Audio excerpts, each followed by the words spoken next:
Но да се вратам на темата за која што сум овдека, неформалното образование, кое треба да биде силно и постојано да го поддржува формалното образование. Во сите презентации што ги слушнавме за основно, средно и високо образование, често се спомнуваше неприметно неформалното образование преку различни работилници, кампови, соработка со работодавачите, што е нешто што е надвор од, нели, дали тоа насочување на предприемаштвото ќе биде како посебен предмет или како дел од сите предмети. Мислам дека за тоа се уште немаме консензус како би изгледало. Она што овдека е напишано е програми за предприемачи со локалната самоуправа. Мислам дека е потребно на општинско ниво да постојат кариерни центри за кариерно насочување, каде ќе учествуваат, значи, и училиштата, и локалната самоуправа, и работодавачите, и на тој начин ќе се користат тие кариерни центри за она постојано што кажуваат учениците треба да одат на пракса и да слушаат добри примери. Затоа што, како што разбрав, не во сите основни и средни училишта имаат кариерно советување или кариерни центри. Значи, потребни се тренинг центри за обуки и практична работа на случај, кои би можело тие да се обавуваат преку локалните кариерни центри.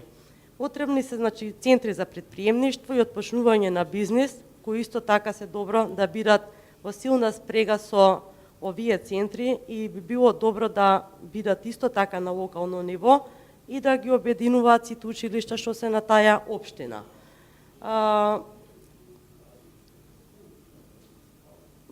Мислам дека се потребни, бидејќи ги представуваме работодавачите, стопанството и такви центри во компаниите кои ќе пренесуваат добри пракси, да и учениците малку да сватат што тоа нив ги очекува како иден предприемач.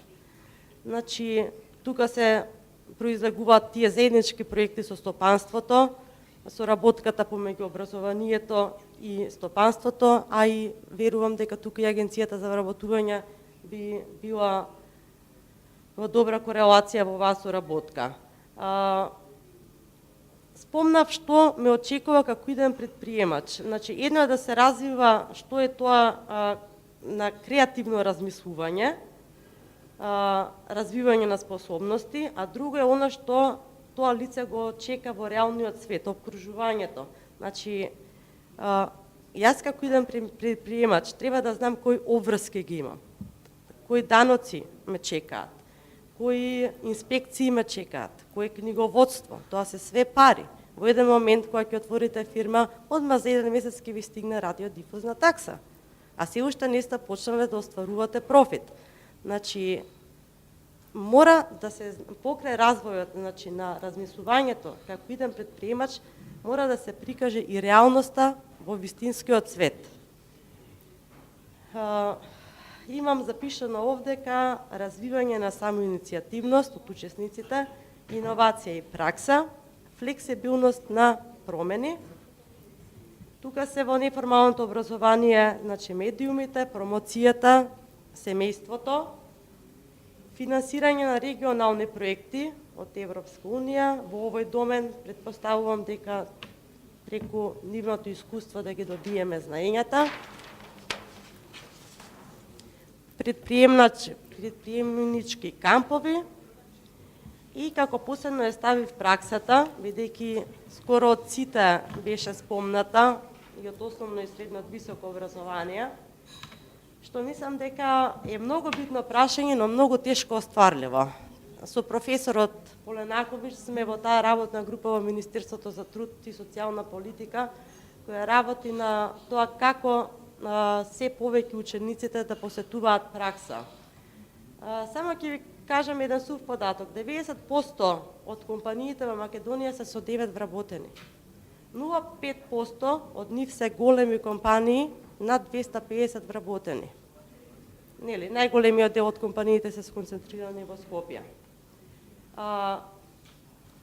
колешката од основно образование спомна комуницирала со Европа. Работодавачите се оптеретени со премногу стандарди. Оптеретени со ХАСАП, со АУАЛ, со разни стандарди кај што им се забранува влез на надворешни лица. Значи, сите заедно мора да најдеме начин како тоа треба да се остварува. Дали на локално ниво, преку тие кариерни центри, каде работодавачите ќе доаѓаат, или работодавачите ќе формираат некои центри каде што ќе ги прибираат учениците и на еден поинаков начин, не директно во производство им ги прикажат работите. То мислам дека е многу битно децата додат во фабрики. Нас на времето не носеа по фабриките и затоа нас работата не ни изгледаше страно. Ни изгледаше многу нормално. Сакам да правам чоколади, сакам да бидам фризерка, сакам да бидам сестра.